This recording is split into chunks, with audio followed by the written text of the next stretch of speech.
Hola, buenas tardes. Bueno, perdimos la conexión con Irene, la voy a volver a sumar. Estamos hablando sobre las unidas.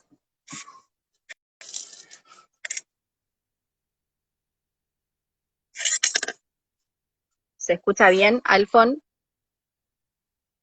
Tengo animalitos y bebitos alrededor, así que me avisan cualquier interferencia.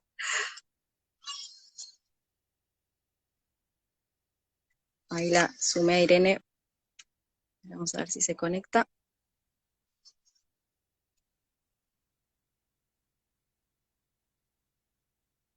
Bueno, hago de nuevo la introducción porque creo que perdimos la primera parte de la charla. Estamos con Irene Weiss charlando sobre la COP15 de biodiversidad que se está dando, que está terminando hoy en Canadá y que nos parece muy relevante traer a agenda en medio del contexto donde tenemos tantas noticias y tantos temas de los que se está hablando. Bueno, ahí Alfon pregunta, ¿qué es la COP? Bueno, la COP es la conferencia de las partes. Hace poco una pregunta que recién Irene despejó tenía que ver con, ahí la voy a volver a sumar porque me dice que no pudo. La COP de biodiversidad se hace cada 2 años pares y trata sobre la diversidad biológica. Está conectada con la COP de cambio climático, pero es diferente, si bien los temas están relacionados. El convenio que se trata es el convenio que tiene que ver con la protección de la diversidad biológica y, y la relevancia que tiene el cuidado de las especies. Ahí se sumó Irene, creo, está saludando, para la supervivencia de las especies y también de los seres humanos, por supuesto. A Irene me manda solicitud. Perdón por los problemas técnicos que estamos teniendo hoy.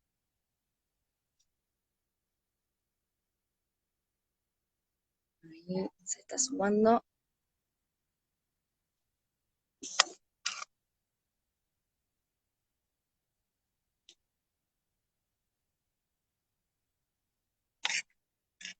Gracias, perdón, gracias por la paciencia. Creo que quizás me voy a tener que mover de ubicación porque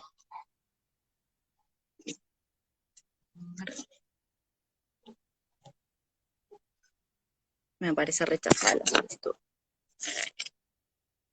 Acá estoy. ¿Qué pasó? Es tu conexión, no es la mía, ¿eh? Porque te digo que lo acabo de chequear. Claramente porque estoy acá al aire libre, pero se me está complicando ir adentro porque tengo un bebé gritando, entonces No me importa, tengo que, no te esperemos preocupes. que tengo que hacer para que funcione bien y empezamos de Yo, nuevo a hacer una breve introducción. Perdón por las no hay problema. ¿No interferencias. lo guardaste el anterior? Creo que quedó guardado, después tengo que ver cómo recuperarlo, pero sí, puse opción guardar, así que si lo puedo unir después lo subimos todos juntos, así nos quedan las dos partes.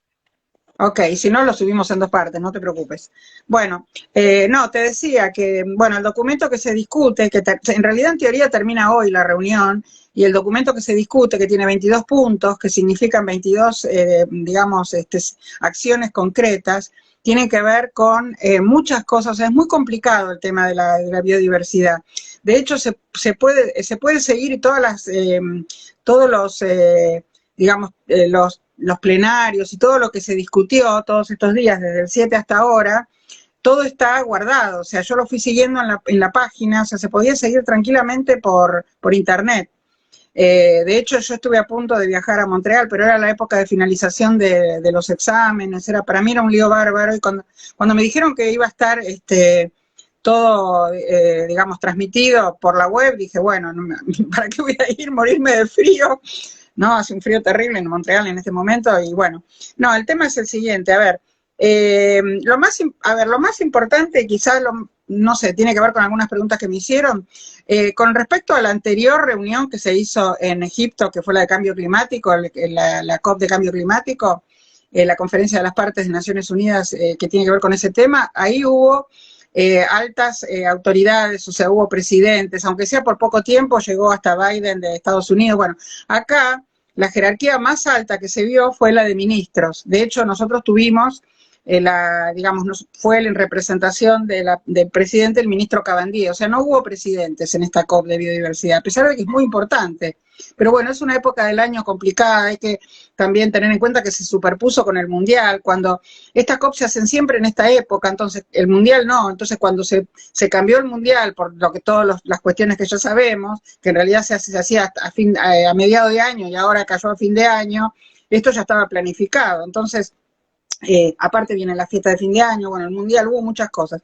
Entonces, bueno, básicamente el ministro Cabandier le expuso, los ministros tenían 3 minutos más o menos para exponer cada uno, ¿no? Pero en 3 minutos se pueden decir muchas cosas y fue bastante contundente porque dijo que no se va a poder hacer ninguna de estas 22 acciones si no se cuenta con ese financiamiento, o sea, con tener el dinero que los países prometieron. En realidad, hasta ahora no hay nada concreto, porque no está la plata sobre la mesa. La Unión Europea es una de las más reticentes, ¿no? Bueno, ni hablar Estados Unidos y otros países que se supone que tienen que reconocer. O sea, una de las cosas que dijo Cabandier, que me parece muy importante, yo tengo guardado el video, el pedacito, si alguien lo quiere, después me escribe y le puedo pasar el link donde está eso. Él dijo que de ninguna manera creo que son 2.200 millones de pobres, dijo algo así, si la memoria no me falla, que hay en el mundo, de ninguna manera no se le puede pedir lo mismo. Ahí también están dentro de esos 2.200, hay mucha gente de los pueblos originarios, no se les puede pedir lo mismo que al 1% más rico del mundo, ¿no? Porque pensemos que la riqueza mundial está en el 1% de la población. Entonces estos tipos son los que tienen que hacer un trabajo ni siquiera de préstamo, o sea, tienen que hacer un trabajo de filantropía, o sea, poner ese dinero sin reclamo, porque también está la cuestión de que los países se endeuden y que sea parte de la deuda externa. Eso no es justo, digamos, porque también muchos de los países están pidiendo, los países menos desarrollados están pidiendo que se les condene la deuda a cambio de los territorios que ellos protegen, lo cual parece bastante lógico, ¿no? Yo te estaba comentando justo cuando se cortó el otro tramo que estábamos de la internet tuya, te estaba comentando que lo que está entre corchetes, o lo que estaba entre corchetes, por lo menos hasta hace un rato y ayer, sobre todo el fin de semana, no estaba todavía decidido el acuerdo, o sea, no había acuerdo general, porque si no hay un acuerdo general en esto, esos corchetes no se sacan, o sea, es lo que tiene que debatirse todavía. Con lo cual yo tengo mis serias dudas de que hoy termine realmente esta COP. Pero siempre se atrasan, o sea, no creo que se atrase tanto como la COP de clima. En teoría, la de biodiversidad debería terminar en tiempo y forma, pero bueno, tal vez el documento se presente mañana, no sé. Yo hasta hace un ratito te decía, hasta que empezamos el vivo, por lo que estuve viendo, no estaba terminado todavía el documento, ¿no? Yo me hice acá una ayuda a memoria. Por ejemplo, una de las cosas que están pidiendo los países, digamos como el nuestro, es eliminar los subsidios a las actividades dañinas con el ambiente, lo cual tiene toda la lógica. ¿Qué quiere decir esto? Que si vos estás haciendo agricultura con plaguicidas, con fertilizantes artificiales, deforestando, bueno, vos no podés subsidiar esas actividades, tenés que subsidiar la agricultura campesina que vuelve a, digamos, un poco a hacer lo que está haciendo en un punto la Unión Europea, está volviendo a cultivar cerca de las poblaciones, haciendo la ciudad, lo que llaman ellos la ciudad de los 15 minutos, o sea que todo lo que vos necesites esté a 15 minutos a pie o en bicicleta, ni siquiera en auto de donde vos vivís o trabajás, ¿no?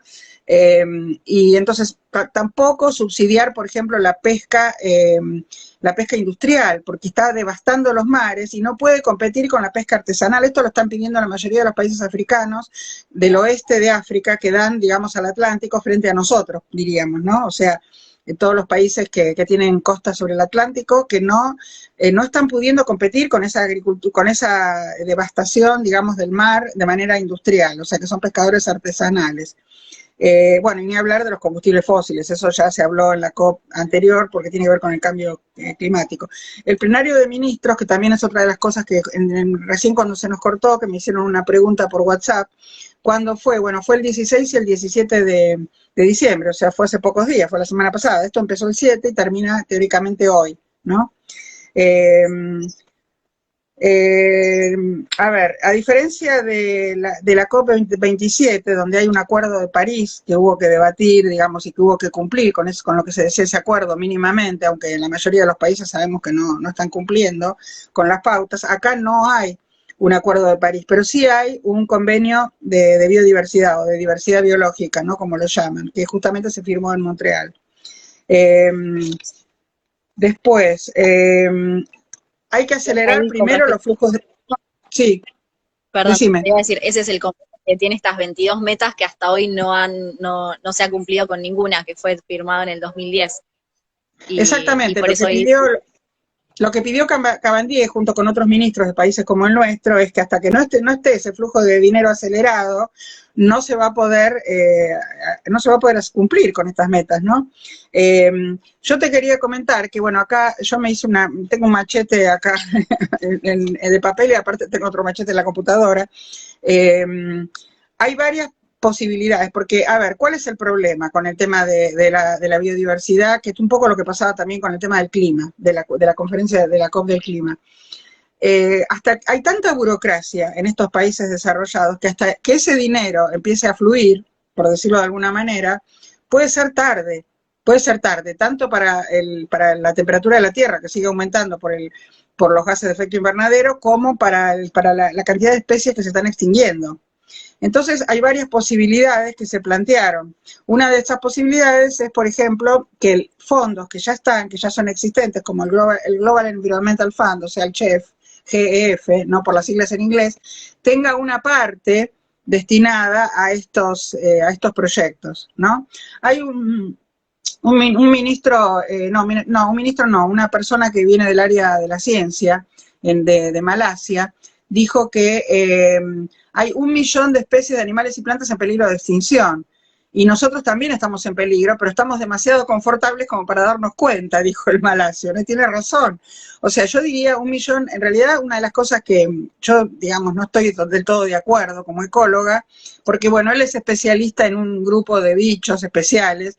Vos tenés 1 millón de especies que sabés que están en peligro de extinción, pero ¿cuántas hay que no sabés? que Porque hay especies que sí. ni siquiera fueron descritas y están desapareciendo. Esto está pasando en el Amazonas, está pasando en algunas otras selvas del mundo, ¿no? En África, en Madagascar, en distintos lugares, ¿no? Sí, perdón, decime porque para no superponernos me ibas a decir algo. Esto que mencionás también para decir que nosotros también estamos amenazados en cuanto a humanos como especie, como animales, y también en cuanto a nuestros vínculos y nuestras relaciones y a cómo también nuestra economía y nuestras actividades dependen también de que haya un equilibrio ecológico y de que no se extingan estas especies y de que estén en equilibrio los distintos ecosistemas. Así que ahí aprovecho, si te parece, para hacer un paréntesis y hablar un poco de, bueno, qué significa la diversidad biológica y cómo nos impacta cuidarla, y también ya adelantándome un poco, trayéndolo al contexto local, que es un tema relevante que no quiero dejar de tocar con vos, que es puntualmente en Argentina el tema de la ley de humedales y hablar un poco también de todo eso. Sí, aprovecho también para responder una pregunta que me hicieron sobre ese tema de la ley de humedales. Mira, la diversidad biológica es prácticamente todo ser vivo que hay en el mundo. Vos tenés mucho más diversidad biológica en la zona tropical que en la zona, y después vendría la zona templada y después la zona fría, o sea, por razones obvias, hay, digamos, ecosistemas prístinos como la Antártida, como algunos lugares del Ártico, que tienen una baja biodiversidad por naturaleza, pero no porque esté contaminado, sino porque realmente son muy pocas las especies que pueden vivir en esas condiciones, ¿no? Eso hay que reconocerlo, porque hay un índice de biodiversidad que vos podés calcularlo. Nosotros los ecólogos lo usamos bastante, que es la cantidad o sea, es muy sencillo, o sea, tiene un numerador y un denominador. Vos tenés en el numerador la cantidad de especies y en el denominador la cantidad de individuos por especie. Entonces, que es la sumatoria de esos individuos por especie. Es una fórmula matemática que es medio técnica y muy complicada de entrar acá, pero te digo, si vos tenés muchas especies y pocos individuos por especie, el índice de biodiversidad como el numerador va a ser más grande que el denominador es grande. Ahora, si el denominador es bajo porque tenés pocas especies, el numerador aumenta porque tenés más especies adaptadas a esas condiciones especiales, ahí tenés una baja biodiversidad porque al tener un numerador chiquito y un denominador grande, hasta vas a tener 0, viste, una fracción, ¿entendés? ¿no? Depende mucho de qué es lo que vos querés saber. Ahora, si vos estás comparando, por ejemplo, acá se utiliza mucho cuando el Paraná se divide en yo hice mi tesis en la especie migradora del río Paraná, o sea, conozco bastante la situación del Paraná y por eso pongo ese ejemplo que también tiene que ver con el tema humedales. Cuando se subdivide el Paraná medio en el Paraná inferior, después de la desembocadura del río Carcarañá, empieza a aparecer el alto, medio y bajo delta, ¿no? Entonces vos tenés que, por ejemplo, un río subdividido, el Paraná de las Palmas, el Paraná Guazú y el Paraná Miní, tienen la misma historia geológica, es el mismo río que está subdividido porque empieza a aparecer el delta. Entonces vos podés comparar por ejemplo, el Paraná de las Palmas con el Paraná Guazú, y vas a ver que el Paraná Guazú tiene mucho más biodiversidad que el Paraná de las Palmas. ¿Por qué? Porque el Paraná de las Palmas, digamos, mandan todas las descargas las industrias de Zárate y Campana. Entonces vos ahí tenés una menor biodiversidad por contaminación. Entonces ahí está muy buena la comparación que se puede hacer. Yo escucho un ruido de fondo como si fuera un chiflido, no sé si es Son un pájaros. pajarito o algo. Sí, sí, Porque sí, yo tengo oído, sí. no, yo tengo un Sí, oído muy sí. fuerte, ¿viste? Porque soy sinestésica y me sonaba como un chirrido, no importa, no pasa nada. Pero me llamó la atención, creí que era algo de la internet. Bueno, entonces, o sea, eso es diferente que cuando comparás la biodiversidad de las zonas, digamos, de zonas frías, que pueden ser prístinas, pero tenés baja biodiversidad porque vas a tener ahí, en la Antártida, ¿qué hay? Aparte de fósiles, bueno, líquenes, algunos musgos, pingüinos, bueno, pinnípedos, o sea, no sé, lobos marinos, qué sé yo, otros animales, ¿no? Aves, pero en general tenés baja biodiversidad. Bueno, en las zonas tropicales es donde vos tenés la máxima biodiversidad y es donde están justamente las grandes selvas, los grandes bosques que están siendo devastados para cultivar café, cacao, palma, para el aceite de palma, y es donde ahí se llama la atención de tener, digamos, mucho cuidado en esos ambientes. Ahí es donde, bueno, Sí. hay muchos países que tienen la posibilidad todavía de proteger, ¿no?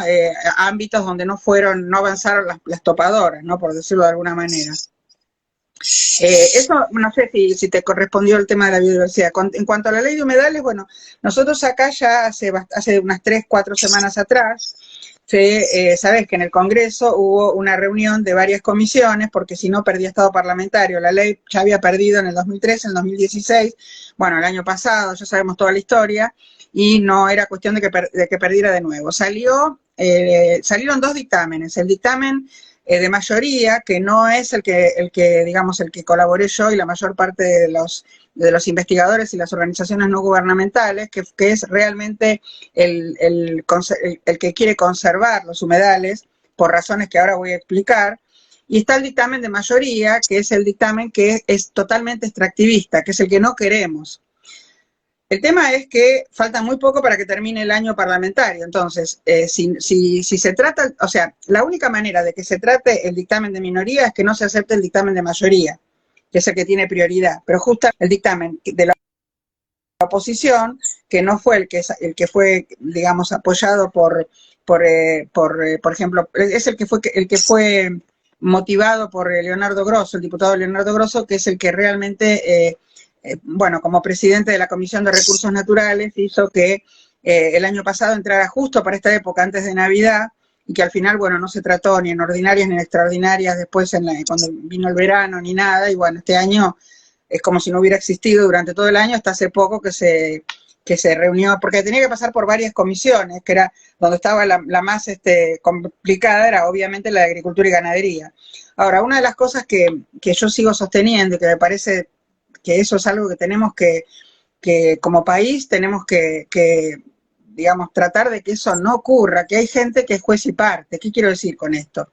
Justamente el otro día estuve charlando con Sergio Alguizábal en su programa de los sábados de radio. Yo tengo una columna permanente todos los sábados, pero aparte, una columna pequeña de poco tiempo, pero aparte Sergio me dijo, mira, quiero que hables de los temas en los que realmente somos nosotros también campeones, digamos, en lo sustentable, ¿no? A nivel mundial, digamos, hay un ranking de países. Bueno, si a alguno le interesa ese tema, está subido en mi canal de YouTube, creo que es lo último que subí, para no repetir todo, ¿no? Pero el tema es que yo comentaba justamente, le decía a Sergio que hay personas, por ejemplo, que ocupan cargo de diputados que a su vez son digamos, extractivistas, o sea, o tienen por ejemplo, no quieren la ley de humedales porque son dueños de la plantación de arroz más grande de la Argentina, por ejemplo, o tienen intereses en el litio, en los humedales altoandinos, ¿no? O tienen, no sé, otro tipo de intereses por ahí que tienen que ver con feedlots, con hacer feedlots en esos lugares. Sabemos que los humedales del río Paraná medio, de las lagunas isleñas, son fundamentales porque los peces migradores del río Paraná, que son endémicos de Sudamérica, tienen una importancia no solamente comercial, sino también cultural de la época de los pueblos originarios, desde esa época. Estoy hablando del dorado, el sábalo, el surubí, el patí, el pacú, el manguruyú, son un montón de peces que si no están en las lagunas isleñas no pueden reproducirse, porque ahí es donde los alevinos, cuando viene la bajante del río y esas lagunas que permanecen con agua, quedan al resguardo de los grandes predadores del canal principal del río. Entonces ahora los peces no están pudiendo reproducirse, es un desastre. Hubo una bajante tremenda, ahora está subiendo un poquito el río Paraná, pero por tercer año consecutivo hay 7 provincias en emergencia hídrica por decreto del Poder Ejecutivo Nacional. Entonces es complicado porque los humedales estaban secos, les prendían fuego intencionalmente, empezaron a hacer terraplenes para colocar feedlots o para hacer emprendimientos inmobiliarios o para prepararlos para la soja, para la razón que fuere, y esa misma gente que está en el Congreso, si no son diputados, son asesores de diputados o son amigos de diputados, ¿no? Entonces, no sabemos ahí las relaciones que hay, que son muchas, pero por alguna razón la oposición estaba frenando y hizo sacar este dictamen de mayoría, que en realidad es profundamente extractivista y no sirve para nada. O sea, eso va a ser una muy mala ley y es una muy mala opción para la Argentina. Y hay que pensar en que no sea pan para hoy, hambre para mañana. Si esa gente no puede pensar en sus hijos o en sus nietos, está equivocada. Yo creo que es por absoluta ignorancia, además de que tienen intereses, por supuesto, ¿no? Yo te digo, yo tengo 65 años, yo cuando venga el colapso de todo eso no lo voy a ver, pero lo hago por mis alumnos, por mis hijos y por mis nietos.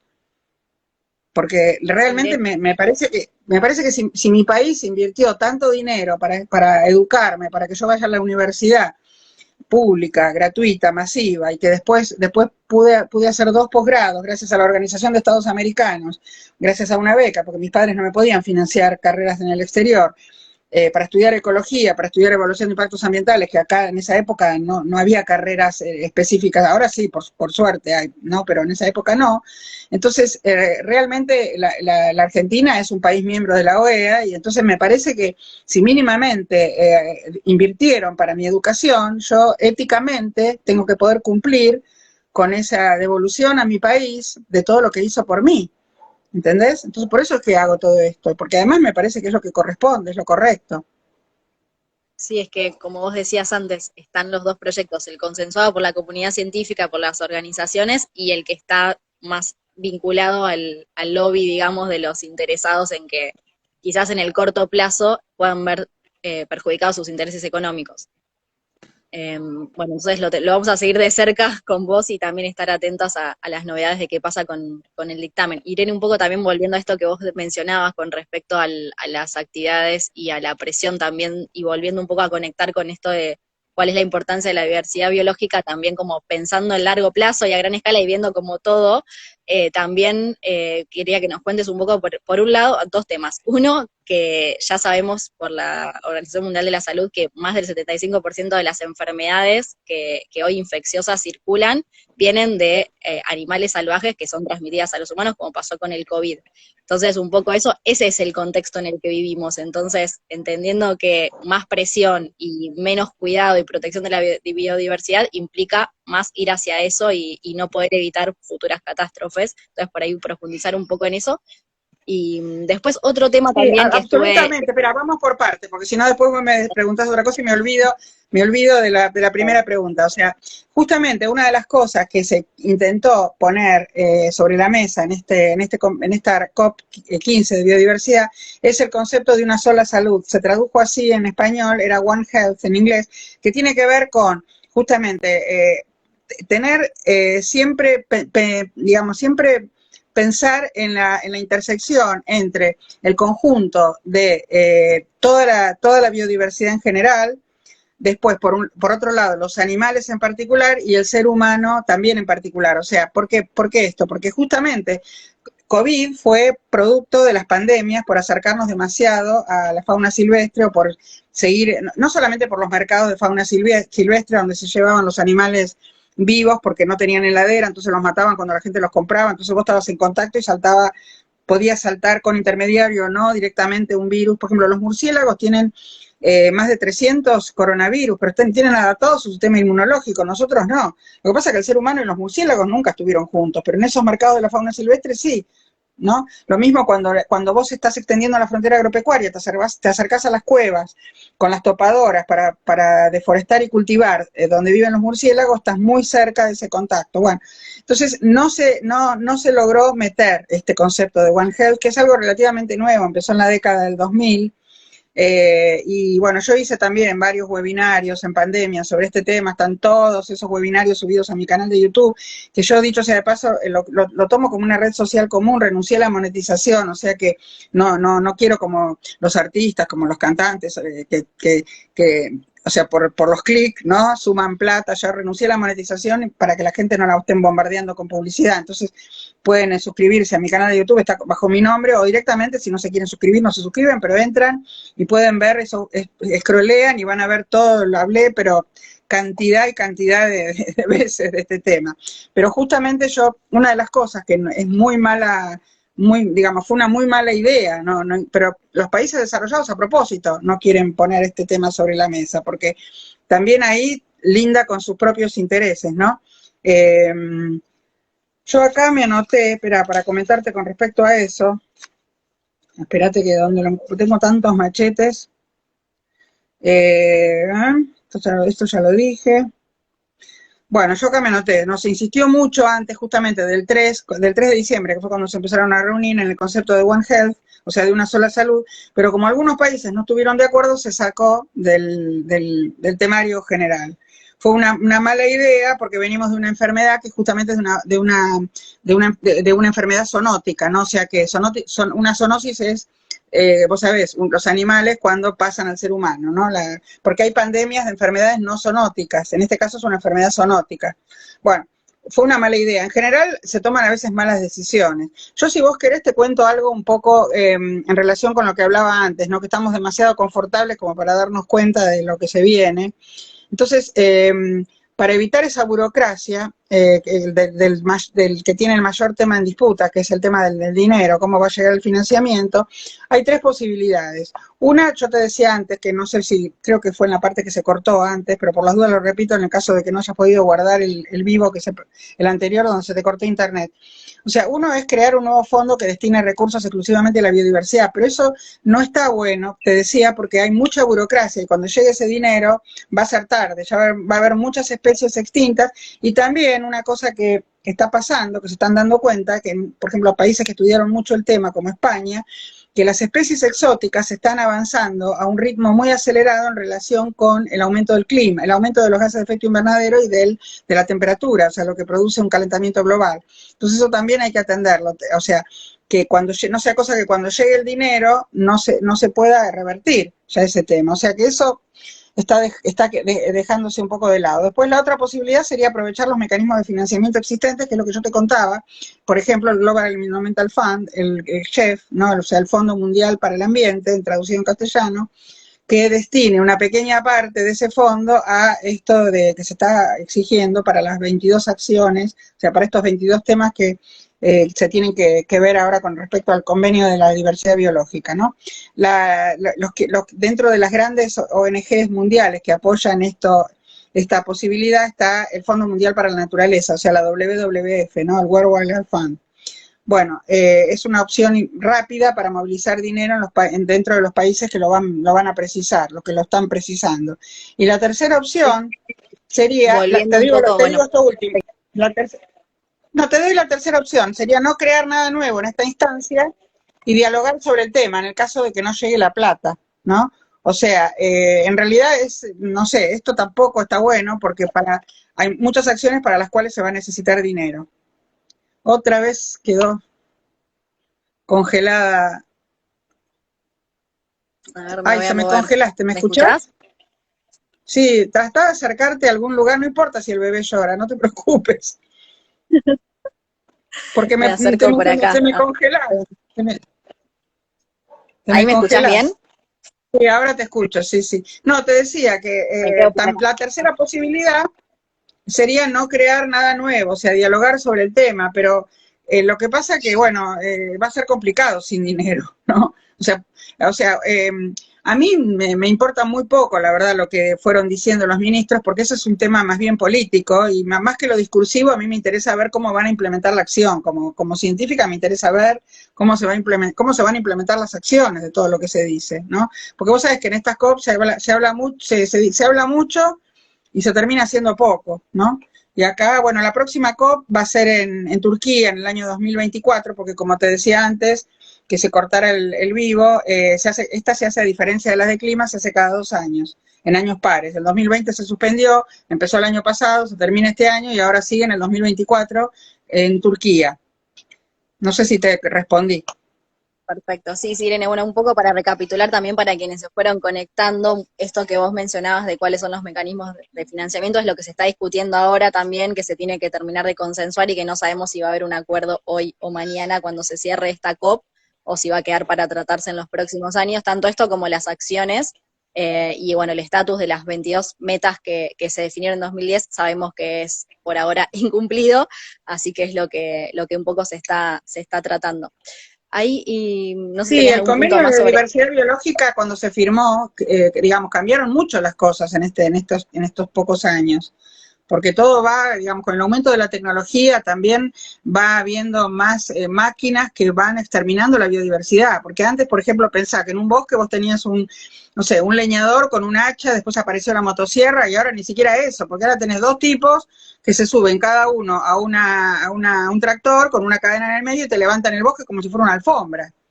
O los Sí, barcos, sí, los sí. grandes barcos de la pesca industrial que, digamos, tienen ecosonda, tienen toda la tecnología, incluso usan aviones, cosas que está prohibido para detectar los grandes cardúmenes, pero igual lo usan, y no se les escapa el más mínimo pez, por más chiquito que sea. O sea, a diferencia de los bosques, que vos los ves con satélites, y que además los árboles están quietos, o sea, los podés contar, o podés contar, digamos, superficies selváticas, en el mar no solamente está todo sumergido y algunos recursos a mucha profundidad, sino que los peces y los otros animales marinos se mueven. Entonces es imposible, se creen que el océano, no sé, es algo que va a ser que todo el tiempo se está recuperando y no, si nosotros seguimos así, el océano va a terminar. Recomiendo, mira, una película que ya tiene como una década, pero no perdió para nada actualidad, que se llama en inglés The End of the Line, la punta de la línea, que se refiere a la línea de pesca, pero también a la línea de unos gráficos que presenta el documental. Búsquenla en castellano para que les aparezca con voiceover, digamos, traducida en castellano. No la tradujeron textualmente, le pusieron Salvemos el mar o Un mundo sin peces, depende en España o en América Latina, ¿no? Un mundo sin peces o Salvemos el mar. Búsquenlo porque es un periodista inglés de Daily Telegraph, un diario londinense, donde el tipo empieza a tirar del ovillo, empieza a entrevistar gente y se da cuenta que el océano, si seguimos así, va a terminar como una sopa de medusas y de gusanos. O sea, van a desaparecer, va a desaparecer todo, porque ya Sí, ahí están. viene un poco también recordar que lo que estamos, el tema que nos convoca hoy, que es el tema de la pérdida y la extinción de especies, está vinculado, es una de las tres crisis que estamos viviendo, que es la ambiental, la de la contaminación y todo lo que mencionabas recién, y la de la pérdida de especies, que están las tres vinculadas claramente. Sí, Ahí, exactamente. Irene, Bueno, en tengo realidad un la primera que mencionaste, lo ambiental, engloba todo. Así que yo te diría que es una, sí, es una en la que estamos metidos en es un gran quilombo, si me permiten la palabra poco académica, en la que estamos metidos en este momento y que tenemos que resolver para que no lleguemos a un tipping point, o sea, un punto de no retorno, ¿no? Como dicen en las reuniones internacionales. ahí me tengo un tema más en el que yo no, confieso que no estoy, no estoy muy en tema, pero que estuve leyendo bastante con respecto a esta COP, y es el tema también de la genética de las especies, que es uno de los puntos que también se está discutiendo y que ahí entran otros intereses también como los de las farmacéuticas. ¿Nos puedes contar un poco sobre eso? Sí, sí, sí. Gracias por traerlo acá porque me había olvidado, es un tema muy importante y que también se está hablando. No hay mucho acuerdo porque sabemos que las farmacéuticas tienen grandes intereses, pero algo que está bueno, por ejemplo, que está avanzando bastante en Brasil, por ejemplo, tenés algunas empresas como Natura, que es la cosmética, ¿no? Natura, no la del aceite, porque la gente a veces asocia, no tiene nada que ver la de la cosmética, ahí por ejemplo hicieron un acuerdo con los pueblos originarios, hicieron una especie de cooperativa donde los pueblos originarios reciben dinero por su conocimiento ancestral que fue transmitido de generación en generación de manera oral. Acá lo que se hizo fue ir a distintos lugares donde están los pueblos originarios.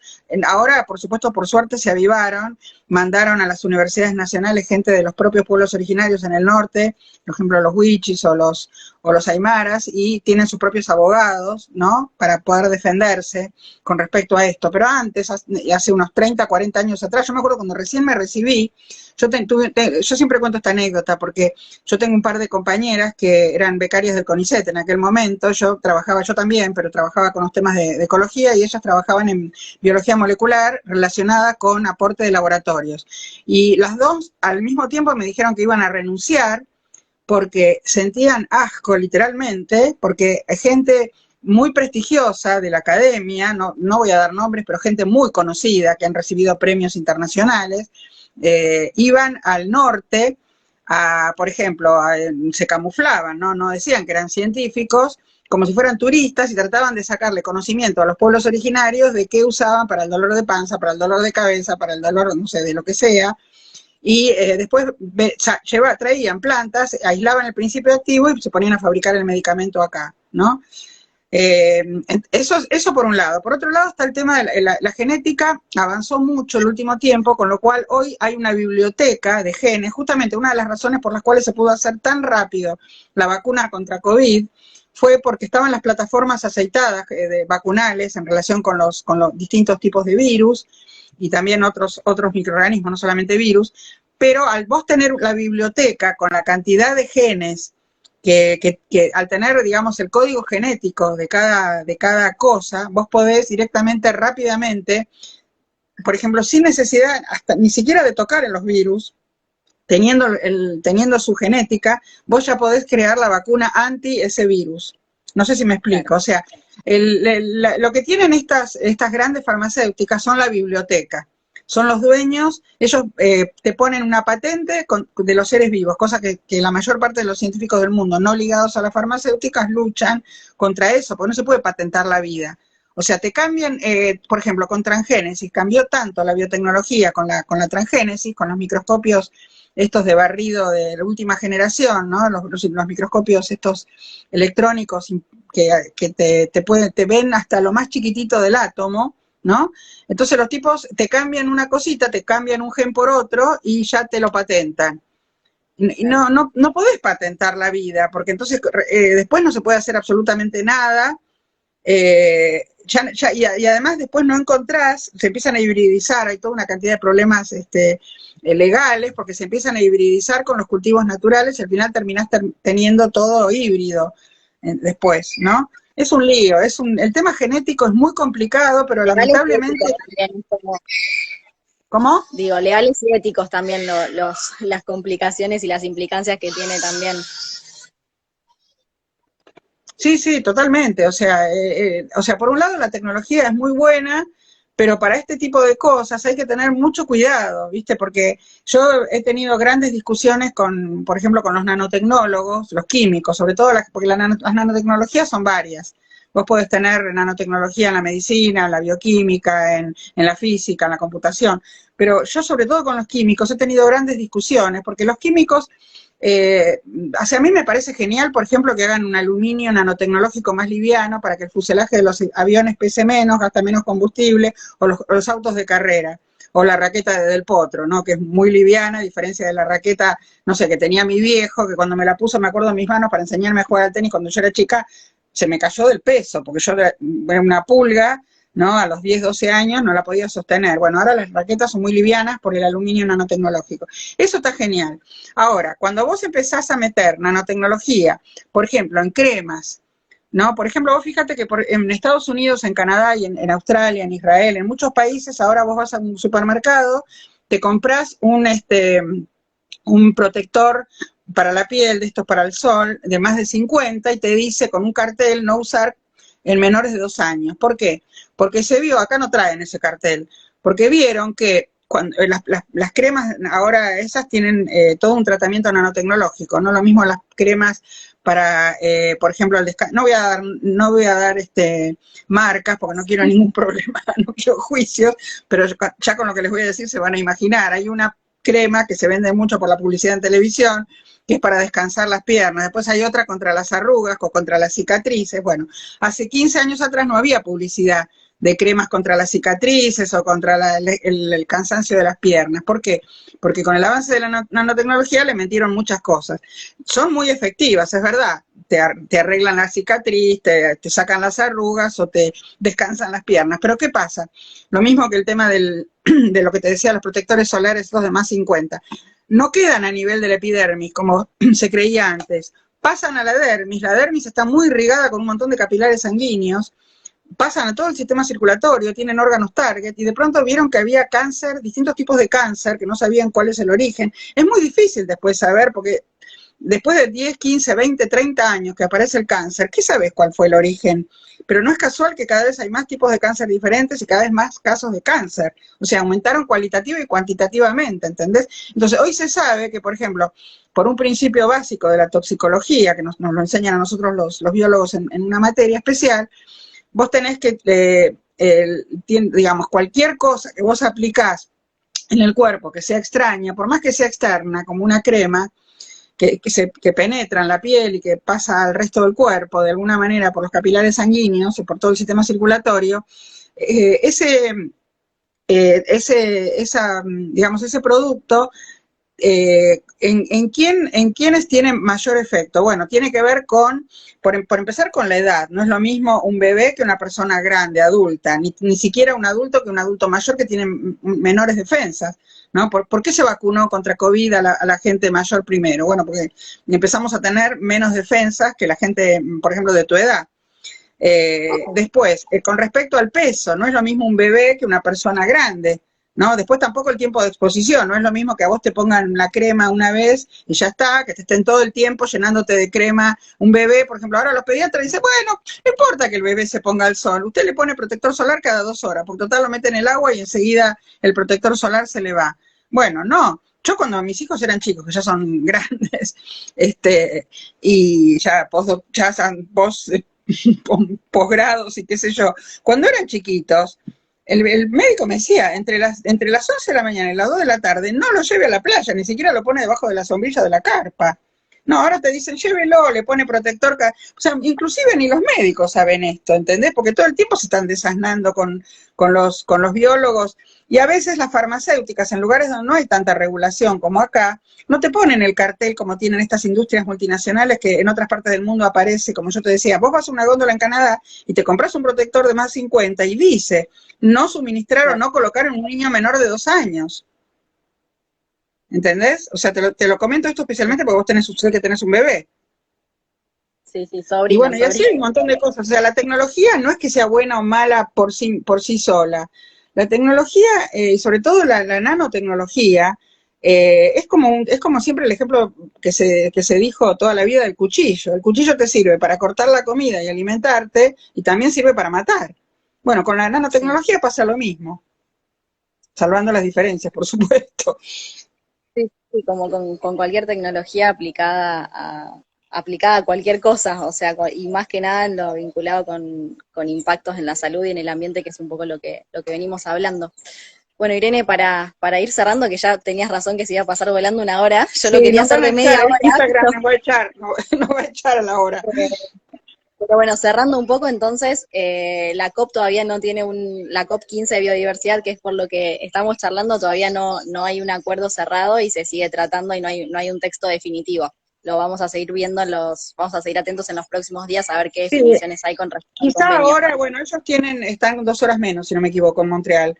Hay que ver, bueno, hubo sesiones que estuvo la gente hasta las 3, 4 de la mañana.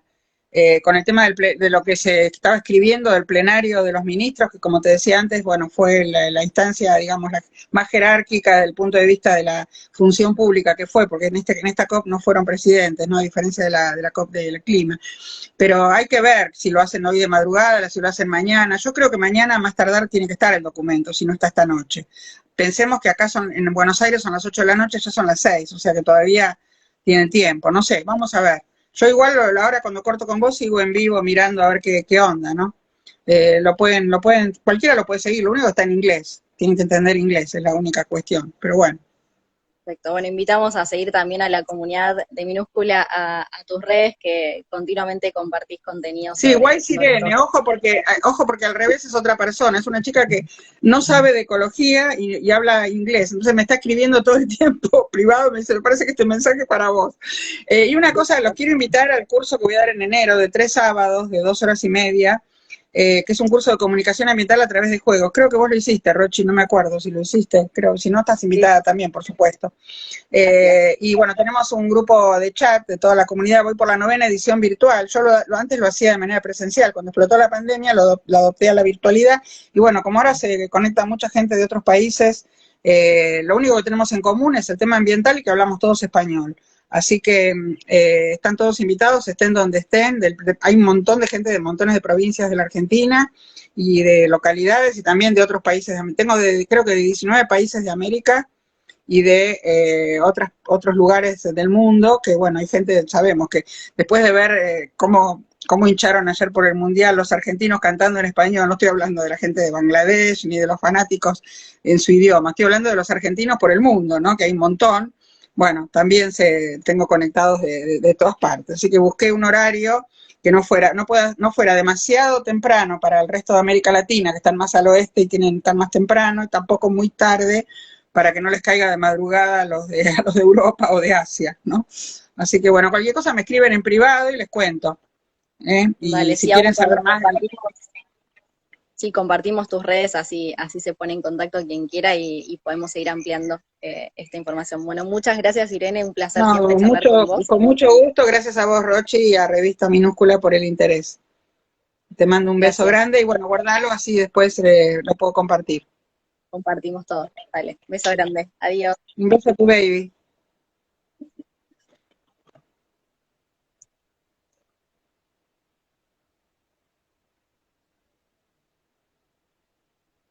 No sé si tengo que...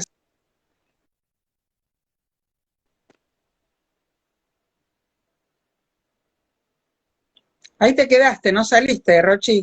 Te estoy viendo el cielo. Anfo me va a matar, no sé cómo salir del vivo, hace mucho que no hacía un vivo, No, creo que no es sé acá. yo, porque todas las veces que hice me invitaron. Cambió mucho Instagram, así que voy a pedir ayuda Y técnica yo las veces para que, poder que salir y no hice, perderlo. yo las veces que hice vivos me invitaron, nunca transmití yo, así que no tengo la menor idea, conmigo van Ahí, fritas. ahí encontré la cruz. Bueno, gracias de nuevo, Irene. Bueno, un beso, Hablamos, nos adiós. vemos, Chau, chau. hasta pronto. Felicidades.